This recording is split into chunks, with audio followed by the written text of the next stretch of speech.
మరి నూతన సంవత్సర మరియు క్రిస్మస్ శుభాకాంక్షలు తెలియజేస్తూ అందరూ కూడా మంచి వాతావరణంలో పండుగ జరుపుకోవాలని సుఖ సంతోషంతో ఉండాలని రానున్న రోజుల్లో మనందరికీ కూడా మంచి భవిష్యత్తుగా భగవంతుడు ఇవ్వాలని మనస్ఫూర్తిగా కోరుకుంటూ జగనన్న ఆశయ సాధన కోసం మరి రఘుపతి అన్నతో కలిసి రఘుపతి అన్న మా వెనక ఉండి ఆయన ఎప్పుడు మా మమ్మల్ని ఎదురబెట్టి నడిపించి మరి మేము చిన్నవాళ్ళం రాజకీయంగా ఎటువంటి అనుభవం లేని వాళ్ళం బాపట్ల ఎంపీ చేసి అదేవిధంగా 4 నియోజకవర్గాలు ఓడిపోయినప్పటికీ కూడా 3 నియోజకవర్గాలు గెలిచినప్పటికీ కూడా ప్రతి ఒక్క ఎమ్మెల్యే క్యాండిడేట్ అడిగింది ఒకటే, మాకంటే సురేష్ ఓటు అదనం వేయాలి, మాదేముంది అని మాట్లాడారు.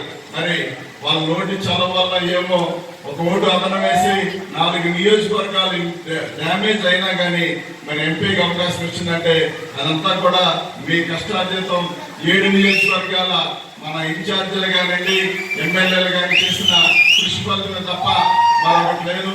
బాపట్ల అయితే నేను ఎక్కువగా ప్రచారం కూడా చేయలేదు.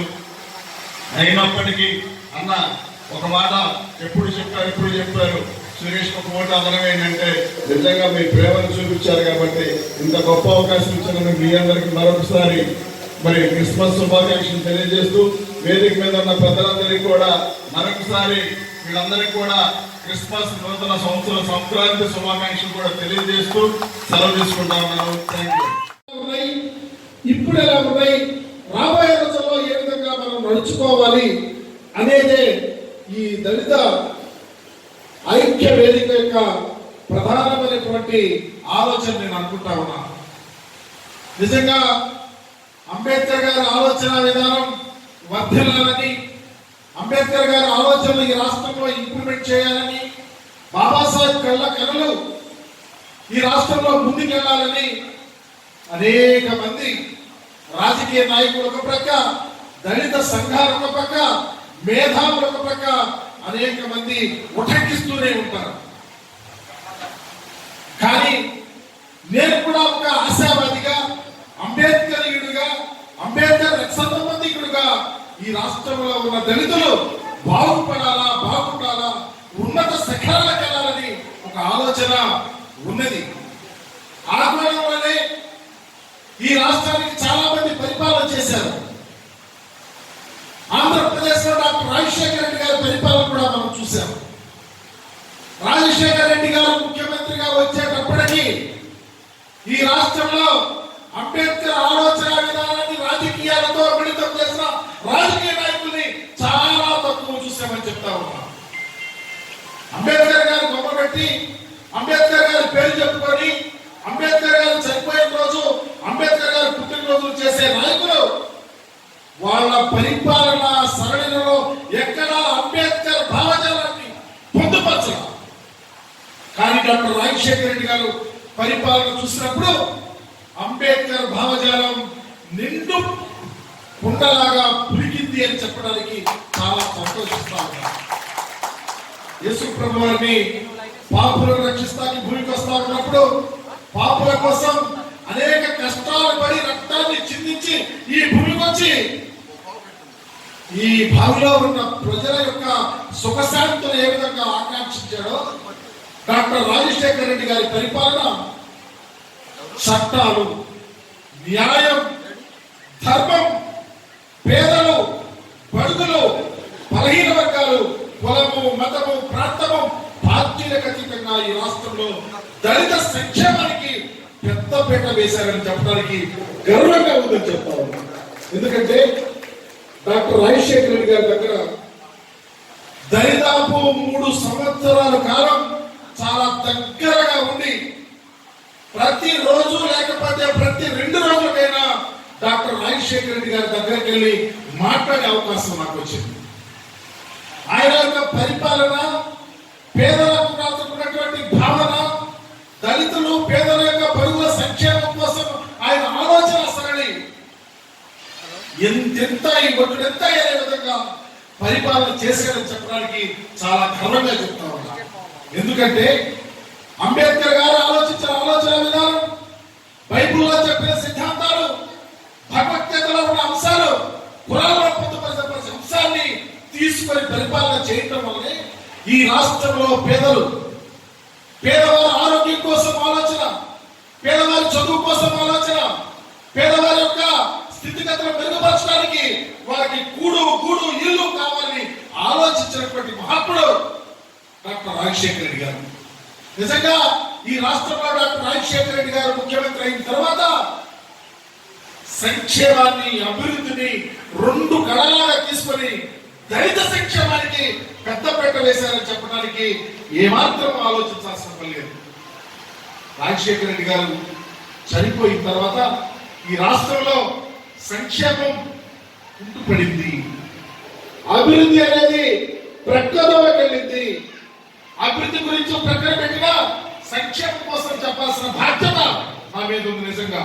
ఎందుకంటే ఆనాడు డాక్టర్ రాజశేఖర రెడ్డి గారు ఆలోచించినటువంటి ఆలోచన విధానాన్ని తొంగలో తొక్కుతా ఉంటే, రాజశేఖర రెడ్డి గారి పేర్ల కోసం పెట్టినటువంటి సంక్షేమ పథకాలను ప్రక్కదోవ పట్టిస్తూ ఉంటే, రాజశేఖర రెడ్డి గారు ఎస్సీల కోసం, దళితుల కోసం, బహుజనుల కోసం పెట్టినటువంటి అనేక అభివృద్ధి కార్యక్రమాలను తిరోధకాలిస్తూ ఉంటే చూసి బాధపడి ఈ రాష్ట్రం మరలా అంబేద్కర్ ఆలోచన విధానాన్ని ఎవరు భుజాలు వేసుకుంటారని ఎదురు చూసిన రోజులు చాలా ఉన్నాయి. నేను ఆనాడు డాక్టర్ రాజశేఖర రెడ్డి గారి పేరులో ఎస్సీ కమిషన్ చైర్మన్ గా పనిచేశాను. రాజ్యాంగబద్ధమైనటువంటి కమిషన్ దళిత సంక్షేమానికి సంబంధించి అనేక చట్టాలు తీసుకురావడానికి ఆస్కారం కలిగినటువంటి కమిషన్ చైర్మన్ గా హోల్డ్ చేస్తే 2 రాష్ట్రాలకు, భారతదేశంలో ఉన్న ఇతర రాష్ట్రాల యొక్క దళితుల సంక్షేమంకి ఏ విధంగా పాటుపడతా ఉన్నారు, ఈ రాష్ట్రంలో ఏ విధంగా పాటుపడతారు అనేది కళ్ళకు కట్టినట్టు చూశారు. కర్ణాటక వెళ్ళా, మహారాష్ట్ర వెళ్ళా, పంజాబ్ వెళ్ళా, అక్కడ దళితులకు ఎలాంటి సంస్కరణలు చేస్తా ఉన్నారో చూసా. ఈ రాష్ట్ర ముఖ్యమంత్రి ఏం చేస్తా ఉన్నాడో చూసా. నిజంగా ఆనాడు సప్లాలు లేదు, ఆనాడు చట్టాలు లేవు, ఆనాడు నోడల్ ఏజెన్సీ అనే దాన్ని ఈ రాష్ట్రంలో తీసుకొచ్చినట్టు ఉన్నప్పుడు దాన్ని దళిత సంక్షేమానికి పెద్ద పీట వేసి మనకు ఇళ్ల కోసం, మన ఆరోగ్యం కోసం, మన ఎదుగుదల కోసం, మన పిల్లల చదువుల కోసం, మన పిల్లల ఉద్యోగాల కోసం, మనకు అన్ని అవకాశాల కోసం ఎదురు చూసి సహాయం చేసినటువంటి వ్యక్తి రాజశేఖర రెడ్డి గారు. చట్టాలేమైనాయో, చట్టాలు అధికారంలోకి వచ్చిన వారి చుట్టాలైనాయి, రాజ్యాంగం అభాసమైపోయింది, దాడులు పెరిగిపోయినాయి, అఘాయిత్యాలు పెరిగిపోయినాయి, అమానుషాలు పెరిగిపోయినాయి, భూములు లాక్కుంటా ఉన్నారు, దళిత సంక్షేమాన్ని బజారుకి ఇచ్చారు. గమనించండి, అది చంద్రబాబు నాయుడు గారి టైంలో జరిగిందని చెప్పి చెప్తా ఉన్నా. ఒక ప్రక్క శ్రీకాకుళం జిల్లా దగ్గర నుంచి చిత్తూరు జిల్లా వరకు అనేక దాడులు జరిగినటువంటి, నేను పేరున ప్రతి కేసుని చెప్పగలవాడు. శ్రీకాకుళం జిల్లాలో జరిగిన కేసు దగ్గర నుంచి చిత్తూరు వరకు, కడప, కర్నూలు, అనంతపురం, ఏ జిల్లాలో అట్రాసిటీ జరిగిందో ఆ అట్రాసిటీ ఎవరు చేశారో, ఎవరు బాధ్యులో, గౌరవ ముఖ్యమంత్రిగా ఉన్నటువంటి వ్యక్తి ఏం చేశారో మనందరికీ తెలుసు. ఎక్కడ నోరు విప్పల, ఎక్కడ చట్టం ఉంది, వీళ్ళకి ఎస్సీ అట్రాసిటీ చట్టం అనేది ఒక బహిరంగమైన చట్టం ఉంది, దానిని ఇంప్లిమెంట్ చేస్తారని ముఖ్యమంత్రిగా చెప్పినటువంటి దాఖలాలు లేనండి. అదే కాకుండా చివరికి ఆ ముఖ్యమంత్రి 4 అడుగులు ముందుకేసి దళితుల్లో ఎవరైనా పుడతారా, పుట్టాలనుకుంటారా అని చెప్పిన నీచ సంస్కృతి ఈ రాష్ట్రంలో విరాజిల్లిందని చెప్తా ఉన్నా. కాదా, నిండు చట్టసభలో దళితులను అగౌరవపరిచినటువంటి తీరు చూశారు. అదే కాకుండా అతొక దారి ఆవు చేలో వేస్తే దూడ ఎప్పుడు గడ్డుని మీద చేలోనే వేస్తుంది. ఆయన మంత్రులు దళితులు మురికి వాళ్ళు అన్నారు, హేళన చేశారు, దాడులు చేయించారు, అఘాయిత్యాలు చేయించారు. ఏనాడు పొన్నెత్తి ముఖ్యమంత్రిగా ఉండి అయ్యో తప్పు అని చెప్పిన దాఖలా లేదు. అందుకనే మొన్న జరిగినటువంటి ఎన్నికలలో ఆ రథ చక్రాలను గుర్చినటువంటి దళిత సోదరులకి జైబీలు తెలియపరుస్తా ఉన్నా. ఆంధ్రప్రదేశ్ లో జగన్మోహన్ రెడ్డి గారి అనే వ్యక్తి రాజశేఖర రెడ్డి గారి కుమారుడుగా అనేక కష్టాలు పడుతూ వస్తే దళిత లోకమంతా జగన్మోహన్ రెడ్డి గారు వెంటుంది. చర్చల్లో ప్రార్థనలు చేశారు, గుడుల్లో ప్రార్థనలు చేశారు, రోడ్లంటే పరిగెత్తారు, పాదయాత్రలో అనుదినము అనుక్షణము దళితులు తాండవించారు. ఆ తాండవానికే ఈ రాష్ట్రంలో అధికారంలోకి వచ్చామప్పుడు నేనేమి అంబేద్కర్ గురించి చెప్పాలా, నా గురించి చెప్పుకోవట్లా ఏం జరుగుతా ఉంది. దళిత చైతన్య వేదిక అని చెప్పారు సోదరులు. దళితులు ఈ రాష్ట్రంలో ఏ విధంగా ఉన్నారు, ముందెలా ఉన్నారు, రాబోయే ఎలా ఉంటున్నారు, రాబోయే రోజుల్లో ఏ విధంగా ఉండాలి, ఎంత ఎంత ఎక్కువగా ఉంటే అంత సంతోషించే ఒక దళిత రక్త సంబంధికుడుగా మీకు తెలియపరుస్తా ఉన్నా. నిజంగా మీరంతా బాగుంటే, మీరు ఆనందంగా ఉంటే ఆనందపడే పక్షిని నేను. ఇంకొక విషయం, జగన్మోహన్ రెడ్డి గారు ముఖ్యమంత్రి అయ్యాడు. ఎందుకంటే ఇప్పుడేం జరుగుతుందో అయిపోయింది చెప్పేసేట ముందు ఏం జరిగిందనేది. జగన్మోహన్ రెడ్డి గారు ముఖ్యమంత్రి అయిన తర్వాత ఈ రాష్ట్రంలో ఆయనకు ఒక ఆలోచన ఉంది. ఎందుకంటే మేము కొంచెం దగ్గరగా ఏదైనా ఉన్నా మాట్లాడగలుగుతా ఉంటాం. అప్పుడైనా జగన్మోహన్ రెడ్డి గారి ఆలోచన తూచా తప్పకుండా అంబేద్కర్ భావజాలాన్ని మిళితమైన ఆలోచన. అంబేద్కర్ గారి ఆలోచనను ఎక్కడ టీనేటర్ ఆలోచన. ఒక అక్షరం కోసం మేము చెబితే 4 అక్షరాల ముందుండి మన వాళ్ళకి సహాయం చేయాలని చెప్పే మనస్తత్వం జగన్మోహన్ రెడ్డి గారు. ఈ రోజు అన్ని సంఖ్య 24 సంక్షేమ పథకాలు ఈ రాష్ట్రంలో పెడితే నవరత్నాలను ఎన్నో చేసి మేము ఎన్నికలకు వెళ్ళాం. 24 సంక్షేమ పథకాలు ఈ రాష్ట్రంలో తీసుకొని వస్తే సగం మర్చిపోతానని చెప్పలేను, అన్న కూడా చెప్పలేను. ఎందుకంటే ఎప్పుడు వదులుతాడో తెలియదు, ఎప్పుడు చెప్పిన డేట్ ప్రతిదీ వెళ్ళిపోతా ఉంటుంది. ప్రతి సంక్షేమ పథకము దళితుల ఇల్లు తలుపు తట్టాలని మాత్రం ధైర్యంగా చెప్తా ఉన్నా. ప్రతి సంక్షేమ పథకం అగ్రభాగాలు ఉండేది మనమే, అగ్రభాగాన్ని తీసుకొస్తుంది జగన్మోహన్ రెడ్డి గారు. ఈరోజు సప్లై అందన్నారు. ఇది వరకు సప్లై అంటే దాన్ని పందికొక్కులాగా మేసినటువంటి చరిత్ర చంద్రబాబు నాయుడు గారి టైం. ఈ రోజు సప్లై నోడల్ ఏజెన్సీ కన్నా కోట్ల రూపాయలు సంక్షేమ పథకాలకు ఇచ్చి మన ఇల్లు పేదవారి ఇల్లు తలుపు తడతా ఉంటే పిల్లల చదువులు, అమ్మఒడి అంటే మనకే ఉపయోగం. మన ఇళ్లలో మన అమ్మలు కూలికి వెళ్ళొచ్చి తండ్రి సరిగా చేయక కూలికి వచ్చిన డబ్బులన్నీ ఖర్చు చేసి తాగుతూ ఉంటే ఆ పిల్లలు చదివించుకోవాలా, చదివించాలని ఆలోచనతో జగన్మోహన్ రెడ్డి గారు కాన్సెప్ట్ తీసుకొచ్చింది మన కోసం అని చెప్తా ఉన్నా. మన బడులు సర్వాంగ సుందరంగా ఉంటున్నాయి. బళ్ళు ఈ రోజు ఒకటి కాదు, అమ్మఒడి దగ్గర నుంచి, చేయూత దగ్గర నుంచి, ఆసరా దగ్గర నుంచి, బీమా దగ్గర నుంచి ఒకటి కాదు 24 స్కీములు. చాలా మంది అంటున్నారు ఈ మధ్యకాలంలో అందరికి ఇచ్చారు, దళితులకి ఇచ్చారు, మాకేమో కొత్తగా ఇచ్చారని. అది కూడా చెప్తా ఉన్నా.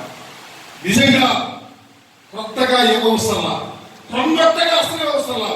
ఇచ్చిన ప్రతి కార్యక్రమము దళితుల ఇంటికి వెళ్తా ఉన్నాయా లేదా తెలుసుకోవాలి. చదువుకున్నటువంటి విద్యులు, విప్లవకారులు, ఆలోచనాపరులు, ఉద్యమకారులు, స్క్రిప్ట్ రాయగల సమర్థులైనటువంటి దళిత లోకం ఆలోచించగలుగుతా ఉన్నా. ఈ రోజు ప్రతి స్కీము దళితుల ఇళ్లు తలుపు తడతా ఉన్నాయి. చంద్రబాబు నాయుడు గారిని ఆంధ్రప్రదేశ్ లో అంబేద్కర్ గారి 100 కోట్ల రూపాయలతో విగ్రహం పెడతానన్నాడు, స్మృతి వలయం పెడతానన్నాడు. ఎక్కడ? అమరావతిలో. 5 ఏళ్ళు ముఖ్యమంత్రిగా చేశాడు. సున్నపరాయిల అది ఏమైందో తెలియదు. ఈ రోజు గౌరవ ముఖ్యమంత్రి గారు నిజంగా ఒకరోజు నేను వెళ్తే అంబేద్కర్ విగ్రహం విశాఖపట్నంలో పెడదామా, విజయవాడలో పెడదామా, గుంటూరులో పెడదామా అని అడిగితే విశాఖపట్నం విజయవాడ కానీ గుంటూరు కానీ అయితే బాగుంటుంది, ఎక్కడెక్కడో అమరావతి అన్నాడు, రాయేసాడు, ఏదో చేసి వెళ్ళిపోయాడంటే చూడమన్నాడు. 3 కలెక్టర్ దగ్గరికి వెళ్ళారు.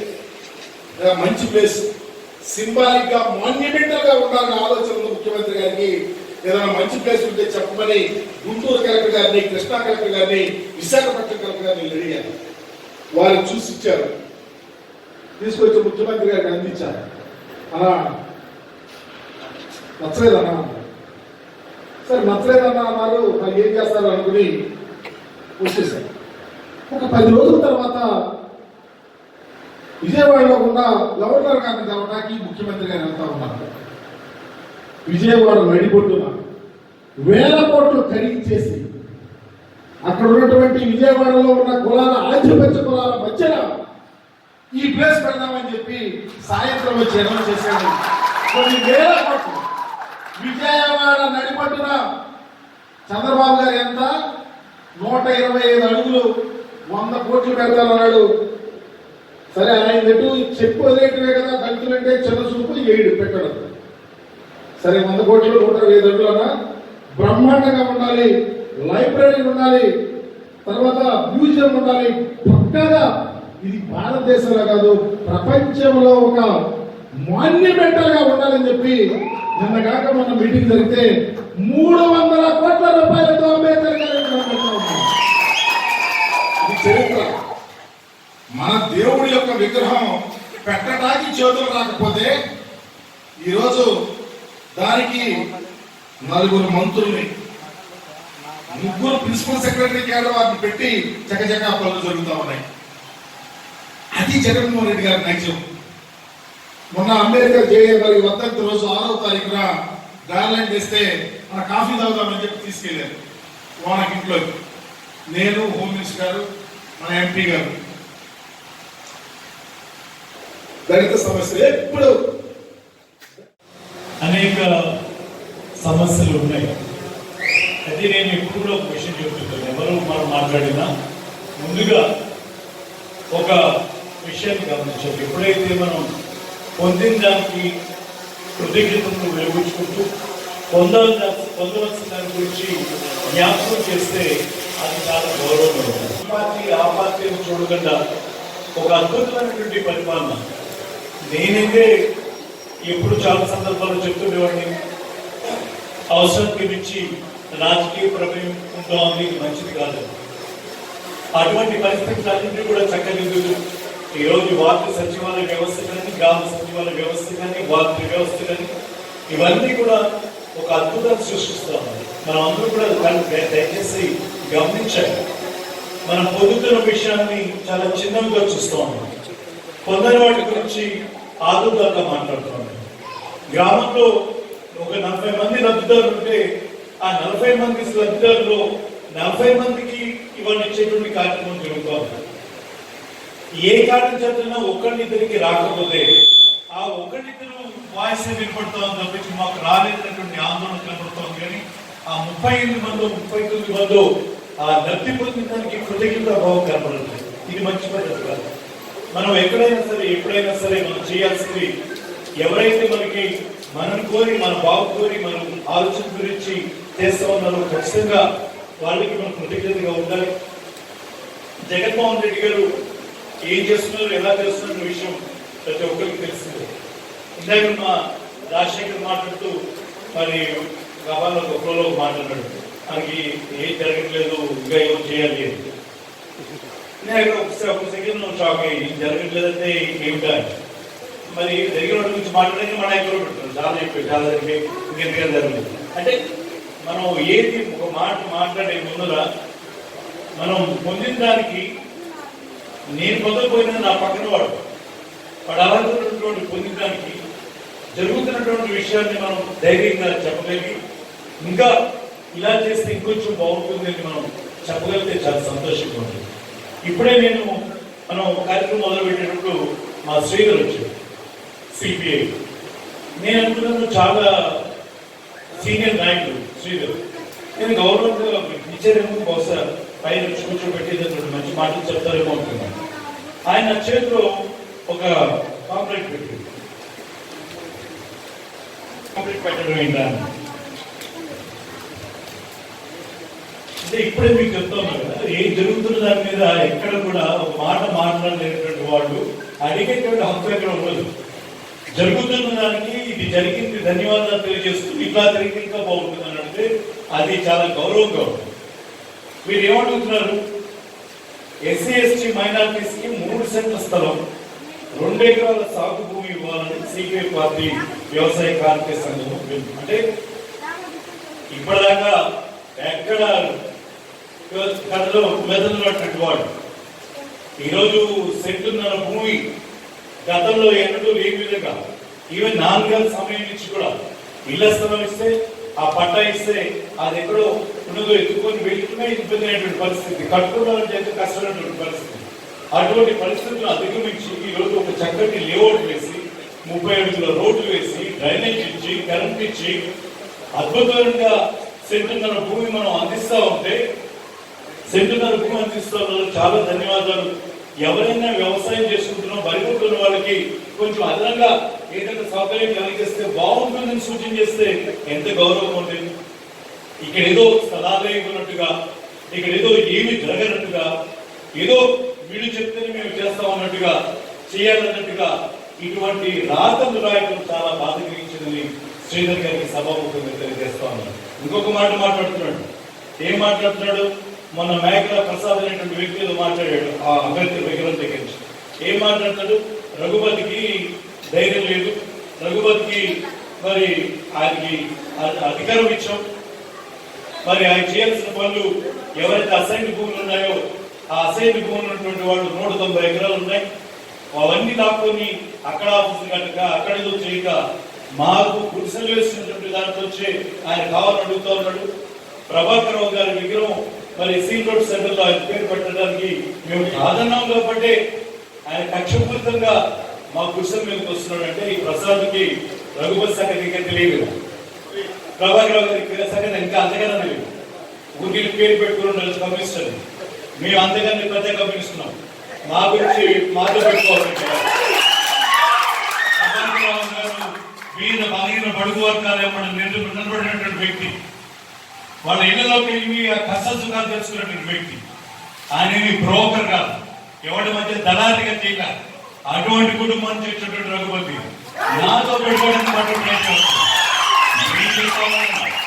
ఈ రోజు మొట్టమొదటిసారిగా తీసుకున్నటువంటి నిర్ణయం ప్రజాస్వామ్యంలో ప్రజాస్వామ్య పద్ధతిగా, ప్రజారంజకంగా, ప్రజా ఆమోదయోగ్యంగా ఉంటాయి.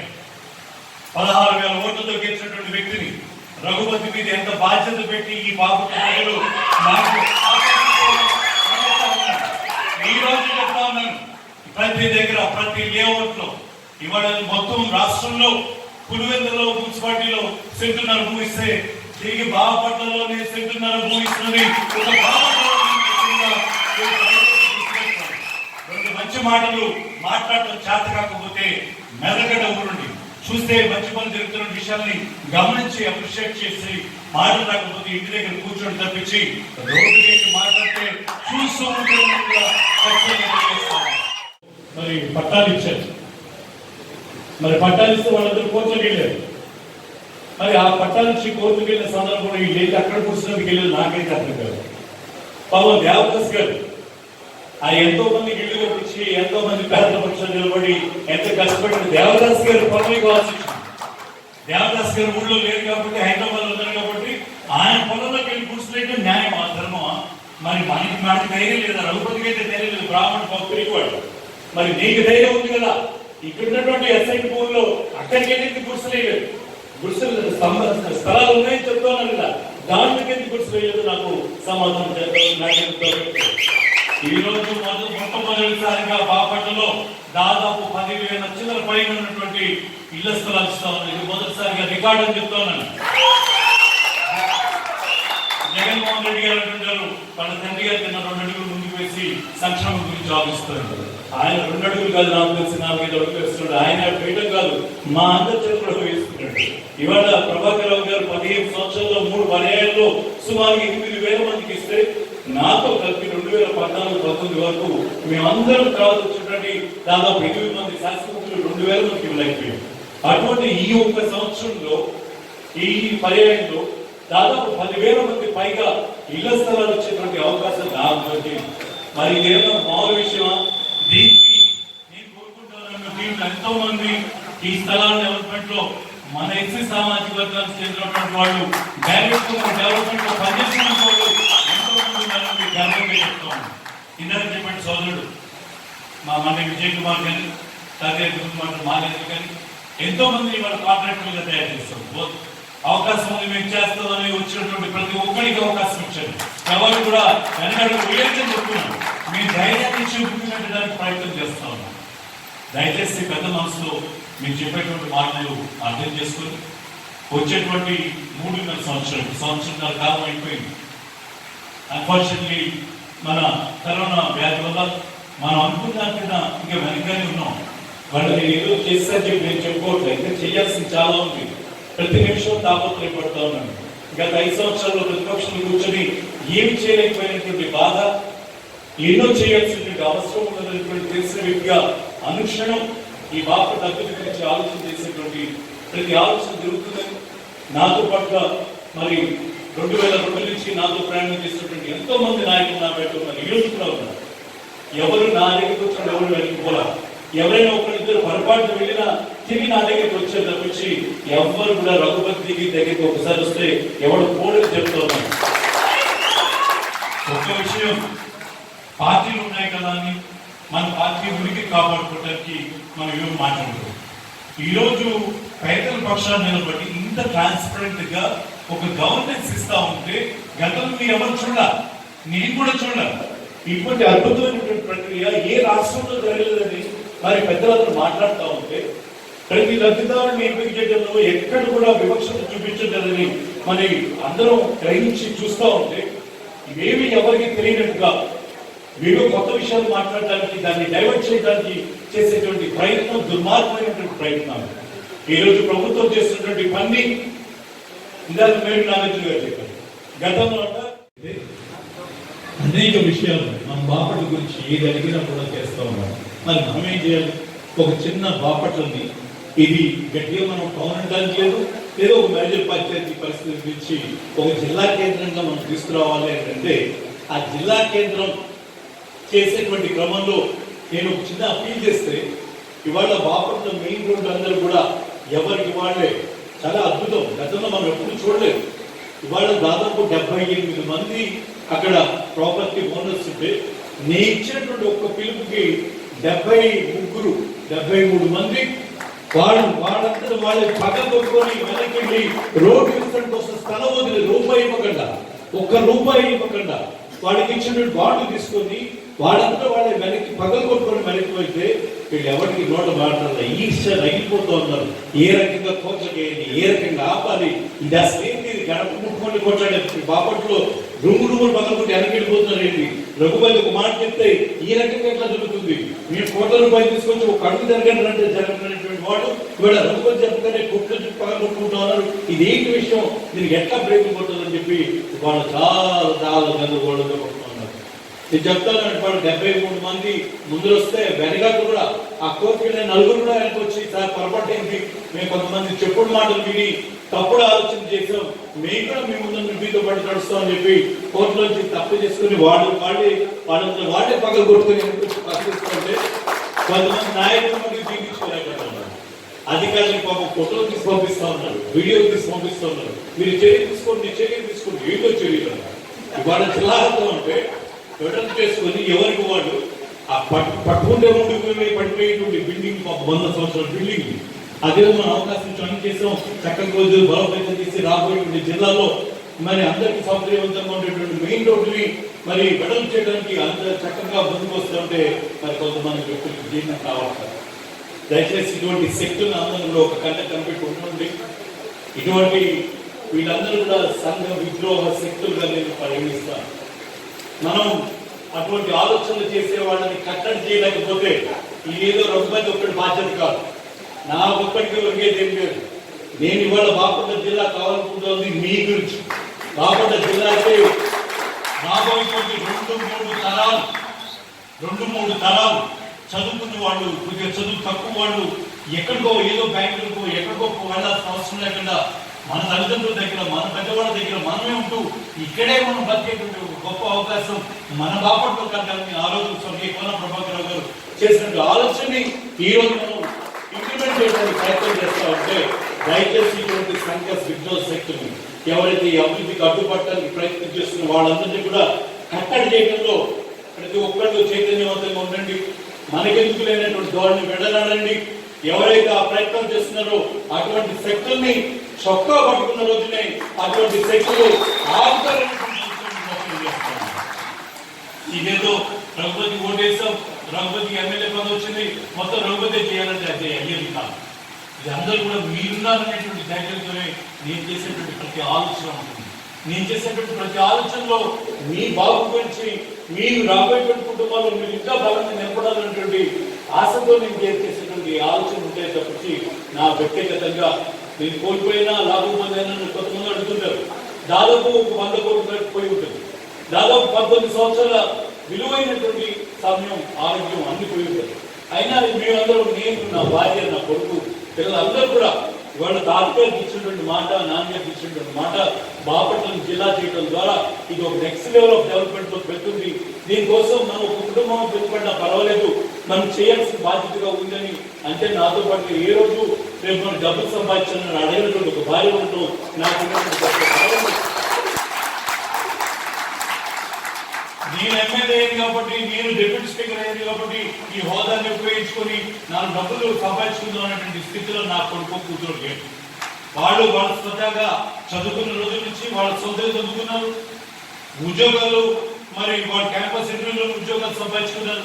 వాళ్ళ టాలెంట్ తో ఈ రోజు ఉన్నారు తప్పించి నా ఇన్ఫ్లుయెన్స్ ఉపయోగించుకొని వాళ్ళు ముందుకు వెళ్ళాల్సిన స్థితిలో వాళ్ళు లేరు. ఈ రోజు మీరు ఇచ్చినటువంటి అవకాశం, నేను 5 సంవత్సరాల్లో ప్రతిపక్షంలో ఉండి ఏం చేయలేకపోయినా రెండోసారి రఘుపతి మీద నమ్మకం చూపించి రెండోసారి గెలిపించినటువంటి మీరు ఇచ్చినటువంటి అవకాశం చేయటమే నా లక్ష్యంగా మరొకసారి తెలియజేస్తూ, నేనైతే ఏ రోజు కులాన్ని మతాన్ని ప్రత్యేకంగా ప్రస్తావించలేదు. నేను ప్రతి సందర్భంలో చెప్తుంటాను, నేను బీదవాడి పక్షాన్ని నిలబడతాను, నేను లేని వాడి పక్షాన్ని నిలబడతాను.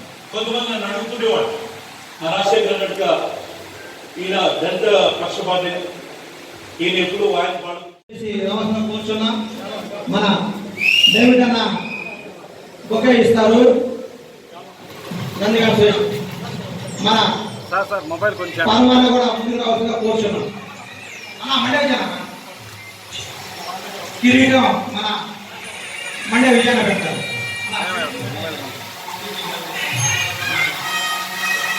మన మండే విజయన గారు మన బాపట్ల పార్లమెంట్ సభ్యులు శ్రీ వెంకటేశ్వర సురేష్ గారిని సన్మానించడం జరుగుతుంది.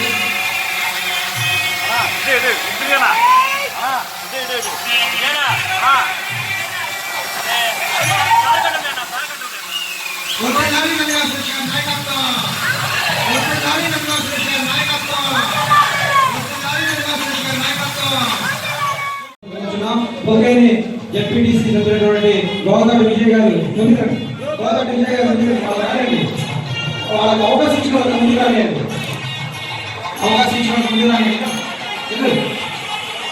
దయచేసి వాళ్ళకి అవకాశం ఇచ్చిన విజయ్ గారు దయచేసి వాళ్ళకి అవకాశం ఇవ్వండి.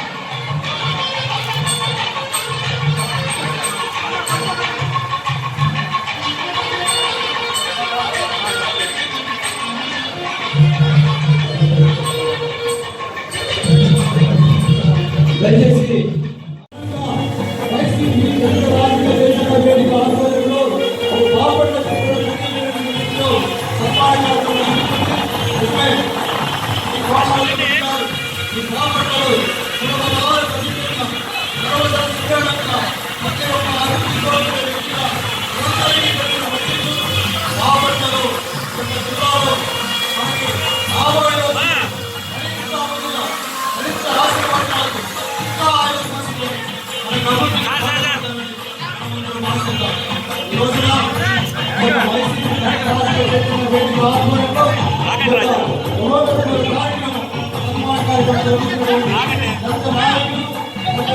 మేధావులు అనేక మంది